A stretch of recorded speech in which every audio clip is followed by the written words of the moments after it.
Recognition, power, and influence is your birthright, and this podcast shows you how to get there. Welcome to episode number 281. Today's episode, I'm teaching you a very specific methodology that I had to learn the hard way myself, but since learning it, it has been so critical in my success as both a leader in my business and also a leader to my family as a mom. And this particular methodology is something that you can begin to implement right away to have more influence, to actually create better interview answers to those interview questions that you keep flailing at and can't figure out how to answer every single week. So I encourage you to listen to all of today's episode and to begin to set yourself up to actually implement what I'm talking about and sharing with you today. All right, let's get started. Welcome to Women Changing Leadership. I am your host, Stacy Mayer, and I teach you how to get promoted, get paid, and bring your whole self to the leadership table. I am on a mission to change organizations from the C-suite out because women are the new face of leadership, and we are doing it on our terms. Hello, corporate badasses. Welcome to another episode of Women Changing Leadership. I am your host, Stacy Mayer, and super excited, as always, to be here with you again this week. This past Thursday, I did a panel discussion with top women leaders to talk about specific interview strategies that you can begin to implement right away so that you can land a higher level leadership position. This was a fantastic conversation, but the worst part about it was that it was only 60 minutes long. And as we were talking, it was so clear. We had almost 100 people show up live, over 200 people register for this event. So many of them have already watched the recording and responded back how impactful it was, but also how they want more. They wanted to hear more. They want their questions answered. And there's this overarching, which I think we all know this, frustration about interviews. And I was reminding them that, similar to public speaking, how it's the number one fear for most people in society is speaking in public. I think the thing that we really despise the most in our jobs or as we're building a career is interviewing. And a lot of people just at their core, it's this thing that really, really bugs us and is hard to do.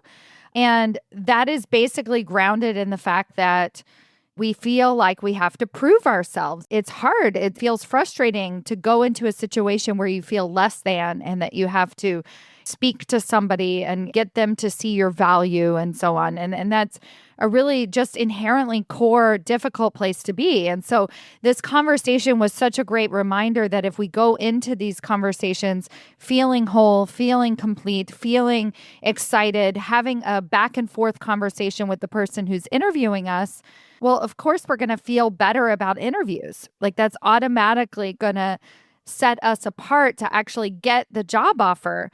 But how do we actually do that? And I think that's where the 60 minutes ran out because we definitely didn't have enough time to go into all the particular strategies that I work with women personally to make that happen. So as a special event offer inside of my Women's Leadership Accelerator membership program. This is a membership program month to month where you get weekly guidance from me and executive mentors who have been doing this work with me for many of them almost 5 years, 5+ years, to land multiple promotions, to get multiple job offers throughout that time, higher and higher, higher. And they're really changing the leadership table. And so the women inside this group have access to all of us and our knowledge, but they also have access to my core trainings. And the reason why I say this is because in this 60-minute panel discussion, we could only get into some of the specific strategies.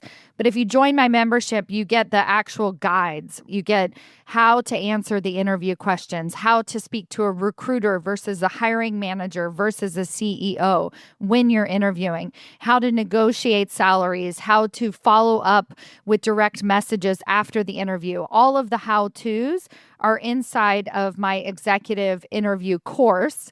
And I want to encourage you that if this is something that you would like to do, you can actually join us today. Like you could pause the podcast episode. I mean, I'm telling you to stop it so that you can go in and join us inside of the Women's Leadership Accelerator for only $29 for your first month. You get access to all of my courses, all of my trainings. You get access to the recordings of the weekly calls, and you get to show up live on the weekly calls as well. So I encourage you to go to authenticallypowerfulwomen.com and join us inside of that membership. Or if you just want to listen to the panel discussion for free, then you can do that because we still have the recording available, and that will show you some of the concepts that we're talking about inside of the Women's Leadership Accelerator. So go to stacymayer.com/interview panel to get access to the replay right away. I definitely want you to check that out because I could tell that it's needed. And we just had a lot of really valuable insight, real time, like pushbacks, like people were asking questions. What about if you didn't get a severance and you feel desperate? What if you really aren't getting past even the first round? What if you're making it all the way to the final rounds, but you can't get to the actual job offers? All of these questions are answered inside of this panel discussion. And then I tell you the how-to inside of my Women's Leadership Accelerator. So join us. I have this information out there. You don't have to do this alone. Now, into today's episode, I'm actually going to expand on that concept a little bit with talking about a particular aspect of your interviews, but also your conversations at work. And I'm calling it the do-over method.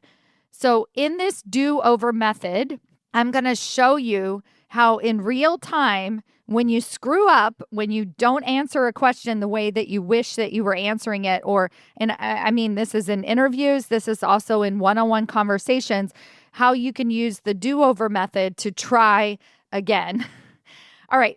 Before I get into that, I want to zoom out a little bit and tell you how I thought of this. And I realize, I apply everything that I teach in my own personal life. And sometimes I don't see the parallels though. And I realize that oftentimes I'm coaching my clients to use this do-over method and I haven't been applying it to my own life, but I had a parenting coach recently and I worked with this woman to, create better relationships. My kids are 8 and 10 years old. And believe it or not, well, you may believe it if you're a parent as well, there's a lot of drama in elementary school. And I really wanted to set my kids up to show them that I'm a parent who listens and can help guide them. But the problem that I was having with my children is I was either giving them too much advice, and then I felt like the conversations were sort of spiraling out of control, or I was just checking out because their emotions would trigger me and I would get frustrated too. And I was like, they're not listening to me, or I just wish you would calm down. And I don't actually say these words, but this is how I would feel. And then I would feel like the conversations just weren't going very well. I wasn't showing up as the parent that I wanted to be. Now, bear with me. I'm going to get into what the do-over method is. So I'm going to give you a very specific example. So my son, who's 8 years old, he has a lot of emotions and he gets frustrated and he will roll around on the ground or he'll scream or even he doesn't sit still very well. So if we go to a public event or a restaurant, he's squirming in the seat and then I get super duper annoyed. And so he can feel that. And then he seems to squirm more and so on and so on. So there was a particular instance where he was rolling around on the ground and I was just you got to go to your room. And I had to do the 3, 2, 1 countdown and yell at him and tell him to go to his room. And this was actually turned out to be really, really great because he went to his room and he laid on his bed and held his pillow and his stuffies and he cried. And then within 5 minutes, he was still in his room, but he wasn't crying anymore. And I think it helped him really work through his frustration and whatever might have been going on for him on his own. It gave him a great skill. So I liked the fact that he was able to get space and use his own tools to help bring himself back. But what I didn't like was me yelling at him to get to his room and having to kind of just be very forceful in getting him to take that space. So I didn't like my behavior. So I talked to the parenting coach and she suggested that I try again. And I was like, well, what do you mean? And she said, well, you can have a conversation with your son a day later, a week later, 2 weeks later, a month later, and bring up this situation again. Like when you're not actually in the situation, you can actually have a conversation with your son about this. And I was like, what, really? I mean, seriously, it had never occurred to me. Even though I'm teaching my clients all the time to return to their bosses if something doesn't go well, that they actually return and do over the conversation. Or in an interview, if you're answering a question, I teach you how to do it over, right? Like if it doesn't go well, stop and then start again. It's just like so easy in my mind to do. But then here in this moment, it didn't even occur to me that I could try again. And so basically how she described it was, you go back to your son, you remind him of the situation, which when I did this, it wasn't hard at all. Like he remembered. I was like, you remember when you were rolling around on the ground and screaming? And he said, yeah. So first of all, he remembered it. So I went back into the conversation and I was like, I don't like, and I took it back on myself. I didn't tell him what to do or that I hated that he was rolling around and screaming at me. But I said, I don't like the way I handled that. I wish that there was a better way for me to have communicated to you that I thought you needed to take some space. And then he didn't say anything. And I said, I would like to do better next time.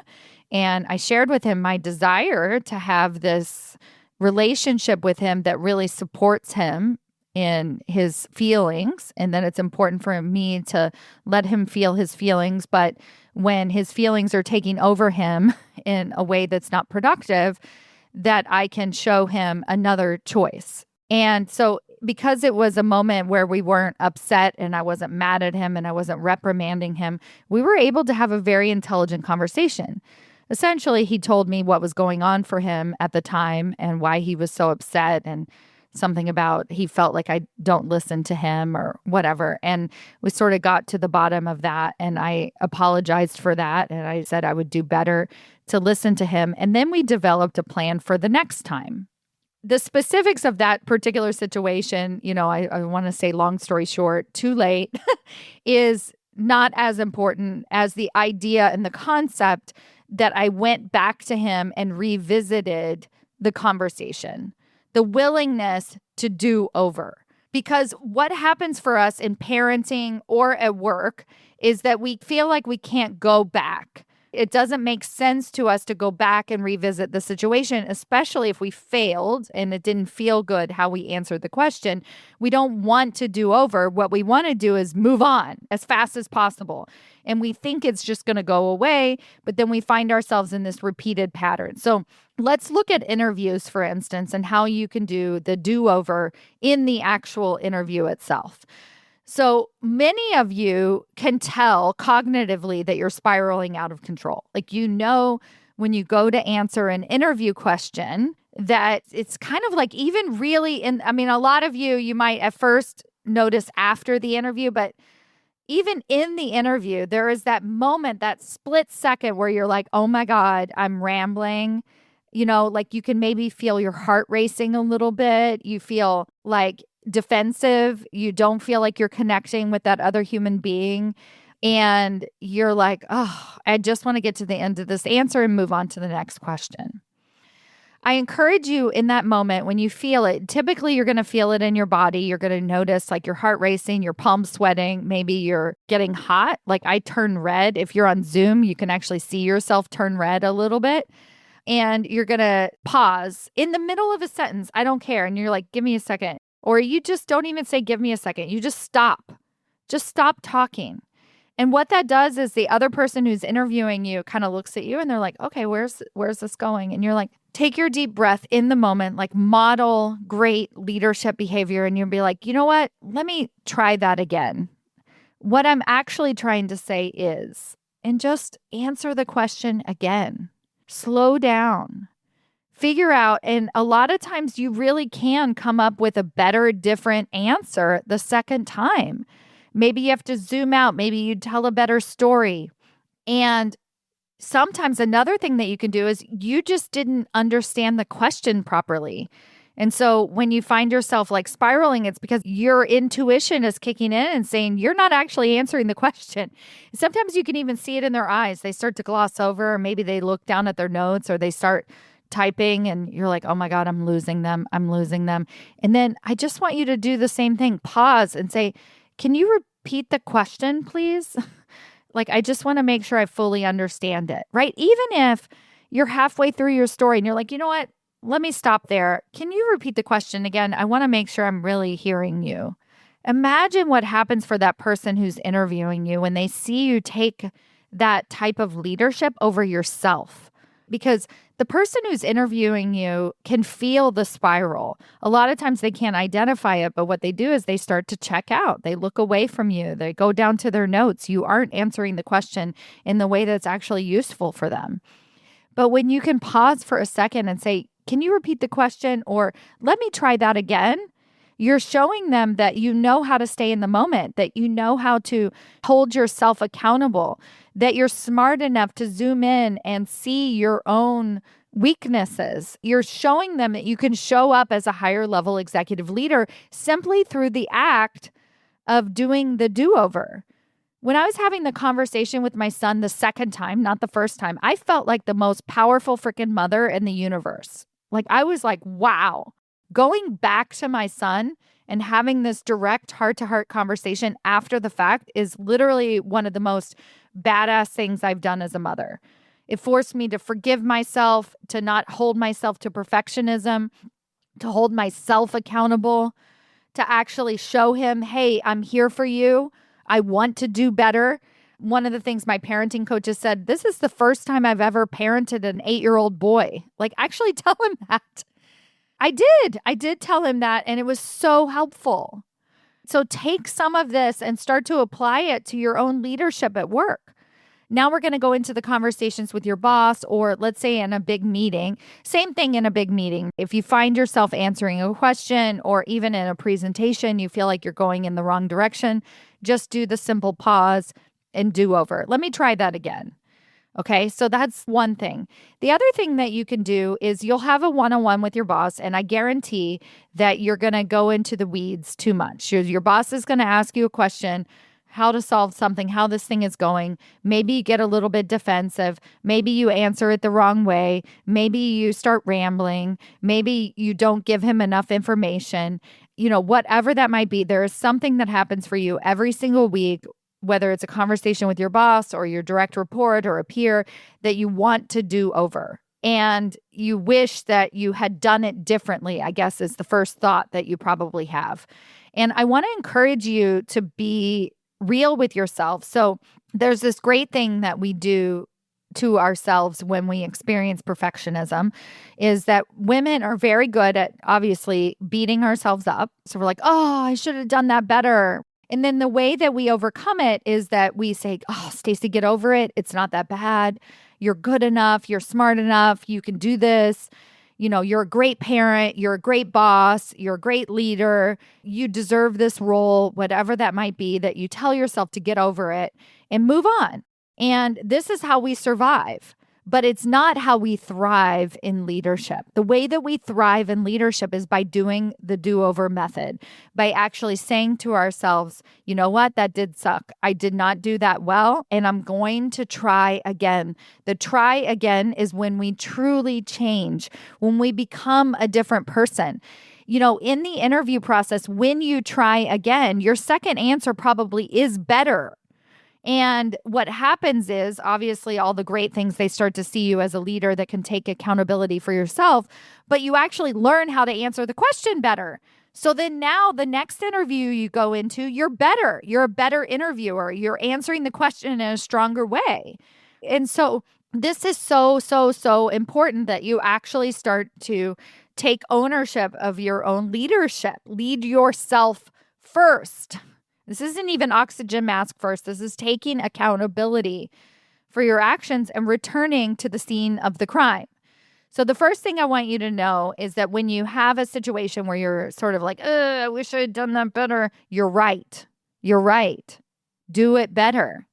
Okay. So if you had the conversation with your boss and you're like, wow, I did not answer that question well at all, and I could tell it was falling flat, then I want you in your next one on one or to schedule a specific follow up. So if it's with a peer or somebody you don't meet with regularly, schedule a do over follow up, a 15-minute meeting where you try again.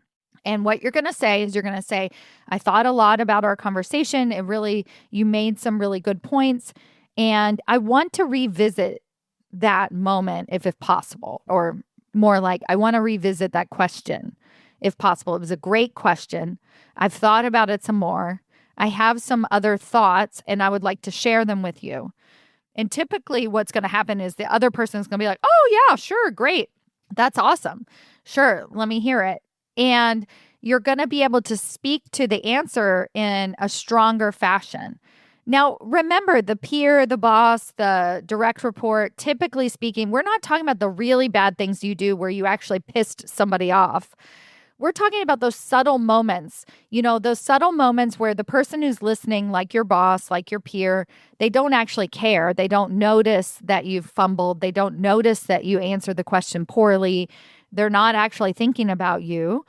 But you go back to your desk and you're like, wow, I could have done better. These are these simple, little, innocuous moments. And that's why we let ourselves off the hook so quickly, because these are just these little fleeting moments. I mean, I'm talking really light things that you're like, wow, I really could have answered that question better. But you know what? Next time I'll just answer it better. And you blow it off.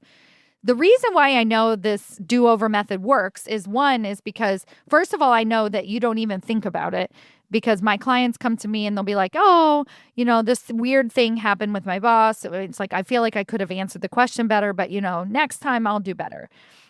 And I'll say, no, let's schedule the follow-up and let's actually do better right now. And they're like, what? No, it wasn't that big a deal. He's going to think that I'm being weird because I'm bringing it up again. I'm making it into a problem when it's not a problem. I'm like, nope, that's not actually true. So what happens at executive leadership is that they iterate on ideas and they have conversations ongoing. They're not expecting themselves to come up with the perfect manufactured answer to every single question. At executive leadership, the expectation shifts from having all the answers to being able to stick with it, with the conversation, with the problem, until you find the actual solution that's going to help everybody. Do you see the difference there? And so when you can stay with the problem for a little bit longer, even when it seems like a seemingly innocuous problem that's not even that big a deal, and you're like, oh, I don't want to make this into a big deal. Don't make it into a big deal, but just quickly follow up and be like, I had one more thought about that, and share it. Or I want to ask you another question about that situation because I want to fully understand as I begin to implement for you. Like whatever that might be, you revisit the conversation. You're willing to do over. You're willing to continue iterating on the problem. And when you can start to do this, you feel your own confidence increase. You probably have more effective conversations going forward because now you're starting in the middle, not always trying to scramble to sound like you're super smart from the beginning. And you're beginning to trust yourself. And so I have found that the more trust that I have built in myself has happened through these do-overs versus just getting it right in the beginning. I think we think that getting the perfect answer is the way we're going to trust ourselves, but really, I trust myself with my ability to course correct in real time. And the better I get at course correcting and doing the do-over, the more confident I feel, the smarter I am, the more effective I am as a leader. And other people respect that in me as well. And so I encourage you this week as you start to find those just little tiny, teeny tiny, not the big moments where you're like, I got to clean that up, because you're going to have to do that over anyway. But those smaller, more subtle moments where you're just like, hey, can we revisit that conversation and see what happens? I want you to just see how it feels. And if you can't bring up the guts to actually revisit the conversation, begin to kind of think about what a do-over would look like in these particular situations.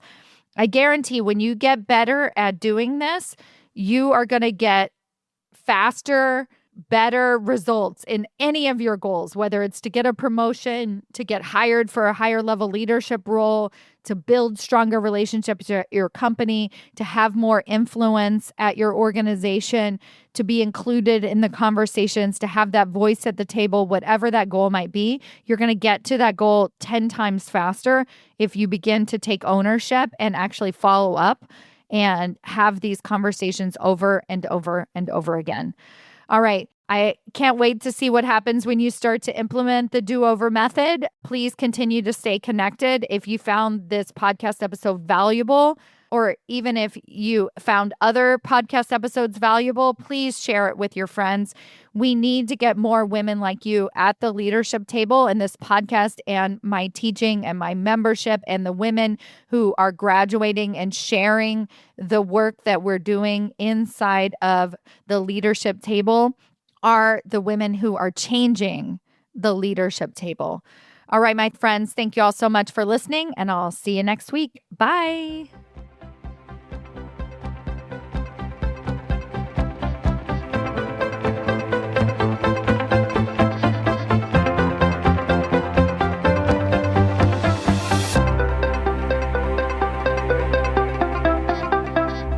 Before you go, I have a question for you. Do you know how close you are to your next promotion? Really? Not what your boss has told you, not what you even believe to be true, but have you actually taken the time to sit down, take an assessment, review the 5 categories that it takes to get promoted into senior executive leadership positions, and decided where you fall in each category, and given yourself a ranking on a scale of 1 to 10 of how close you are to getting your next promotion? Have you done this? Well, now's your chance. If that feels interesting to you and you're like, hey, I want to know exactly how close I might actually be, or how far away you might be, and what it's going to take to get you even closer, then I invite you to take my promotability quiz. This is a quiz that I put together with practical tips that actually tell you where you're lacking and where you're winning. What are the areas that you actually need to improve, and not necessarily what your boss is telling you all the time, so that you can take concrete steps towards landing that next promotion and changing the face of the leadership table. Go to yourpromotabilityscore.com to take your free assessment today.